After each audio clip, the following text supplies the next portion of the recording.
Salut! Alors comme vous pouvez constater, la voiture est de nouveau légèrement à poil, mais pas trop, hein, restons décents. Il va y avoir deux vidéos. La première sera celle-ci sur les changements d'huile dans la transmission, plus le changement du diff, plus le branchement du compteur de vitesse sur le boîtier MaxiQ. Deuxième vidéo sera consacrée à la clim. J'attends toujours les pièces, donc je ne peux pas la finir pour l'instant, les pièces pour la clim. Alors j'ai enfin reçu toutes les huiles, parce que bon, commandez pas n'importe où. Ça a pris une semaine. Pourquoi que je veux changer de diff? C'est parce que il est trop court, hein, sur les 2 litres GT. Donc moi je suis à 130, je suis à 3300 tours avec une boîte 6, alors que sur la 222 je suis à 3100 tours en 130 avec une boîte 5 ZF. Donc je trouve ça débile d'avoir mis 6 vitesses et avoir une boîte plus courte. Sur les 3200, donc j'ai un pont de 3200, j'ai aussi un pont de QP4 en 3,25. Celui-ci, là, celui qui est sur la voiture, c'est un 3,45. Alors sur les 3200, ils avaient mis non seulement le pont plus long sur des boîtes manuelles, mais en plus, ils avaient mis une getrag plus courte. Alors quand j'ai monté le moteur et la getrag, celle-ci, donc ça c'est celle de la GT, j'avais hésité à prendre la boîte de la 3002, sauf que je ne connais pas son état. Et j'avais pas envie de me retrouver avec un truc qui siffle. Alors que celle-là, je l'avais déjà essayé une fois, elle marchait, donc bon, voilà. Mais c'est vrai que sur les 3002, la sixième est plus longue que la sixième ici. Les 5 sont toujours en 1, donc transfert direct. Mais la 6 est plus longue de je ne sais plus combien, presque 10%. Donc vraiment, ça rallonge vachement la sixième. Mais bon, j'ai pas osé. Voilà. Pour l'instant, j'ai déjà sorti 3 fois le moteur, j'en ai ras le cul. Je vais pas le refaire. Je vais remplacer le diff d'origine, le 345, par un 325 qui provient d'une GT, d'une 3200. Je les ai comparés les deux. C'est pas les mêmes fontes, les caisses, mais les dimensions sont exactement les mêmes entre les sorties et l'entrée et tout ça. Le boîtier est un petit peu plus gros, celui-là, par rapport aux autres, ceux qui sont Ghibli GT et QP4. Normalement, pour sortir le diff, on est censé descendre ça. Mais je l'avais déjà fait sur ma 430, où j'avais installé ce truc. J'avais réussi à monter le diff, ce frame en place.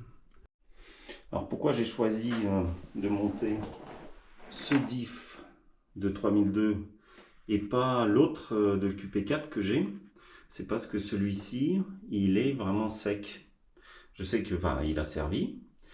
C'était une voiture qui avait été sous la flotte ou je sais plus quoi vers Marseille. Et il est sec. Tous les joints, enfin bon, il n'a pas tourné depuis au moins 10 ans, mais il n'y a aucune fuite apparente. Alors que sur l'autre que j'ai, c'est comme ici. C'est tout mouillé de partout, en sortie aussi. Et alors un truc particulier de ces diffs, c'est que manifestement, ça fuit par cette vis. Ici, là, en fait, là, derrière la rondelle, il y a du joint, parce que quand j'ai nettoyé, j'ai remarqué qu'il y avait un joint qui se détachait, et c'était un peu gras, là. Voilà, et l'autre, là, bah, quand j'ai démonté, quand j'ai dévissé le cardan, ça va. Alors, en fait, ça a commencé à couler, carrément, j'ai dû mettre une bassine. Donc quand ça fuit là autour, à mon avis, c'est pas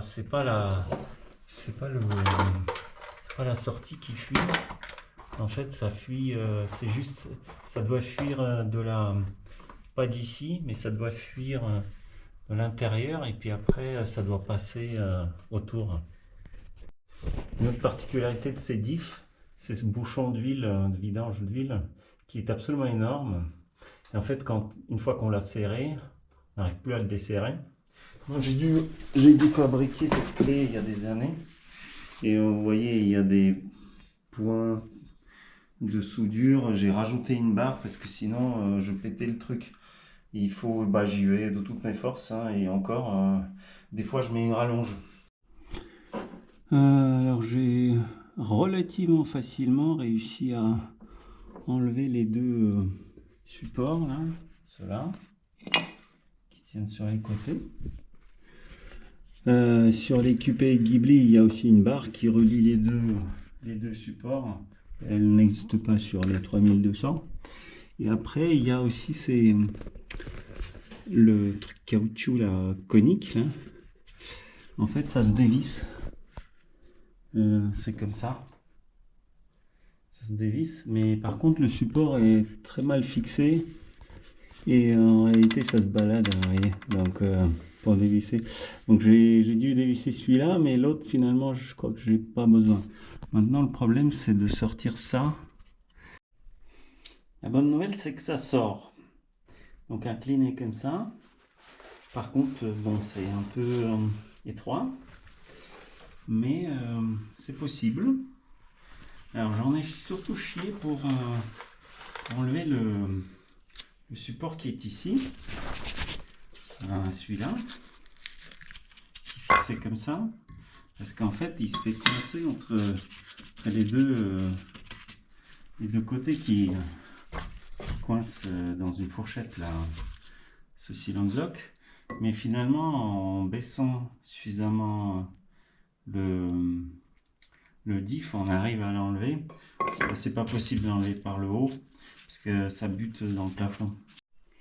J'ai l'impression que les deux diffs ne pèsent pas pareil. Ça c'est le 3200 3585. Non, finalement c'est à peu près pareil. 36,55 pour celui de la GT, 2 litres. Donc presque 1 kg de plus que celui de la 3200.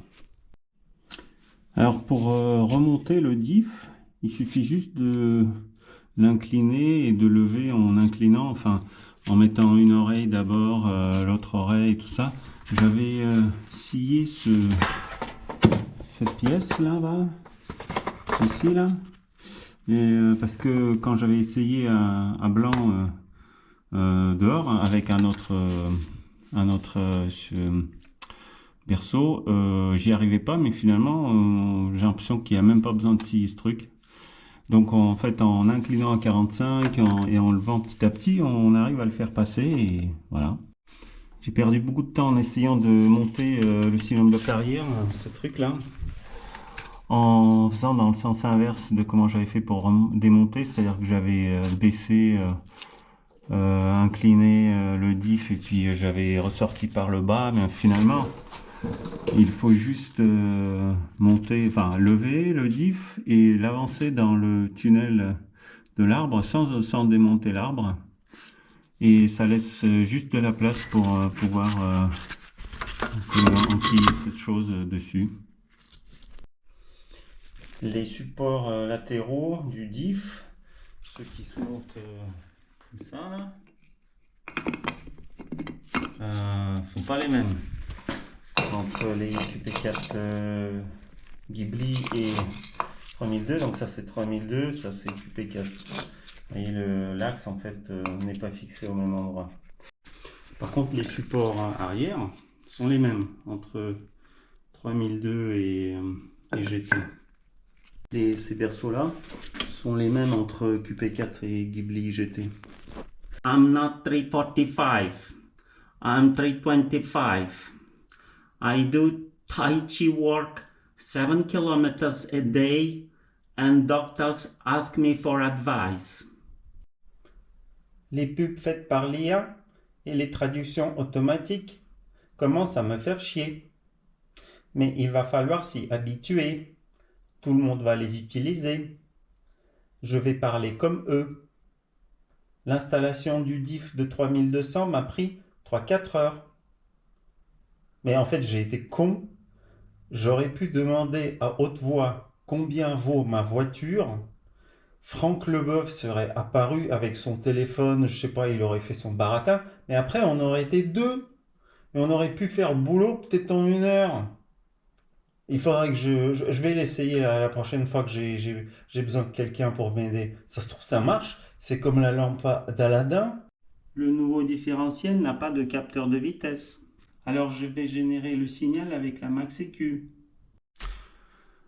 En attendant de recevoir les pièces pour la clim, je vais essayer de m'occuper de pouvoir alimenter le compteur de vitesse par le boîtier, parce que mon compteur de vitesse est assez faux.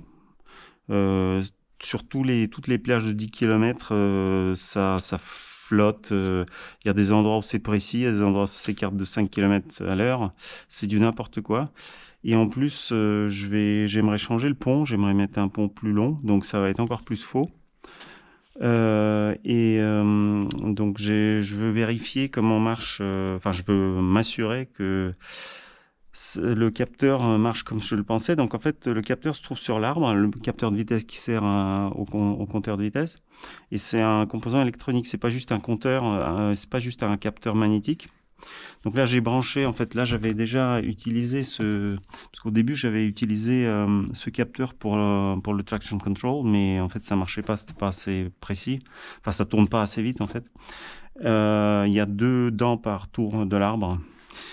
Et là, je vais vous montrer comment ça marche. Donc en fait, là, je vais faire tourner comme ça très lentement la roue. Voilà.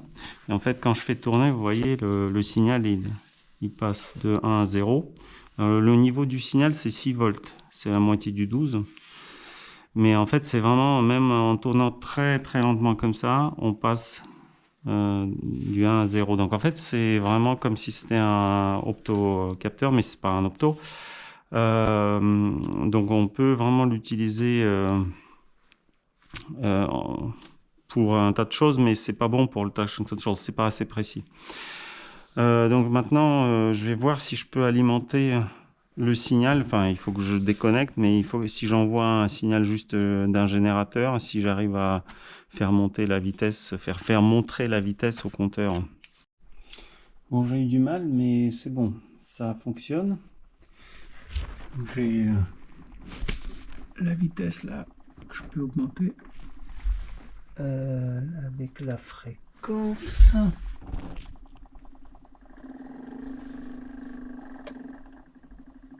Voilà. Et il faut un signal de minimum 7 volts. Non, 6 volts minimum. À partir de 7 ça va, et 5 ça passe pas malheureusement. Ça suffit pas. Si on change le duty,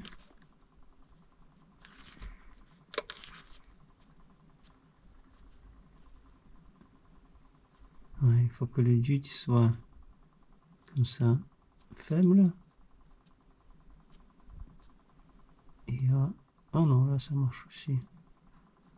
Ouais, en fait c'est très large comme plage. J'ai branché le boîtier sur le compteur de vitesse, puisqu'il n'y a pas de capteur de sortie, donc de capteur de vitesse sur le pont de la 3200.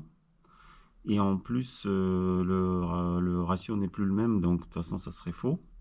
Donc je vais vous montrer le problème de mon compteur. Je ne sais pas si c'est le même sur toutes les Ghibli, mais je l'avais déjà.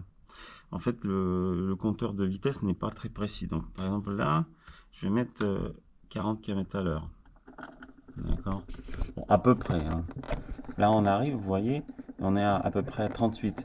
Mais si je tapote, là, ça remonte à 42. D'accord.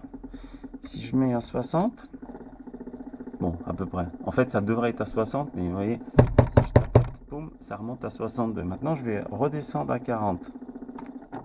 Et là, ça descend, voilà, à 42, tout ça. Si je tapote, j'imagine que ça... Non, même pas, ça s'ajuste pas tellement. Donc en fait, en arrivant d'en bas, l'aiguille ne se met pas exactement là où il faut, et c'est avec les vibrations de la route qu'elle va remonter là où il faut. Et par exemple sur l'autoroute ça marche pas parce que ça vibre pas assez.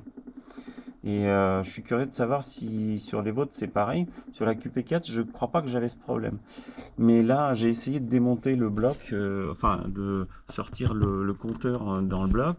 Et en fait il faut démonter toute la façade, enfin les aiguilles, le papier des chiffres, c'est trop galère. Je pense que je vais juste installer, comme sur la Mustang, je vais installer un indicateur de vitesse GPS. Et puis bah ça servira quand le GPS marche pas, genre dans les tunnels, mais sinon je regarderai. C'est des trucs afficheurs tête haute, donc c'est vachement pratique. Et je pense le mettre ici, comme ça, parce que là, bon, je veux pas, c'est pas joli sur une Ghibli, mais ici il y a un vide en fait, donc ça va afficher ici sur la vitre. C'est assez pratique et c'est presque dans le champ de vision habituel. Comme je suis un mec chiant, je vais maintenant parler des huiles pour le diff et la Getrag. Je suis chiant, donc j'ai fait ma table et j'ai étudié la question. Donc déjà, j'ai eu du mal à savoir quelle huile allait dans le diff ZF. Donc c'est un diff LSD, donc glissement limité, mais à disque de friction, donc comme des disques d'embrayage. Il faut de la 75-90. Les 75-90 pour LSD sont spéciales.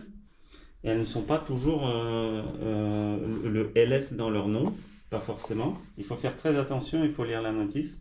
Par exemple, là, vous avez la titane LS. Elle est spécifiée, elle s'appelle syntopoïde.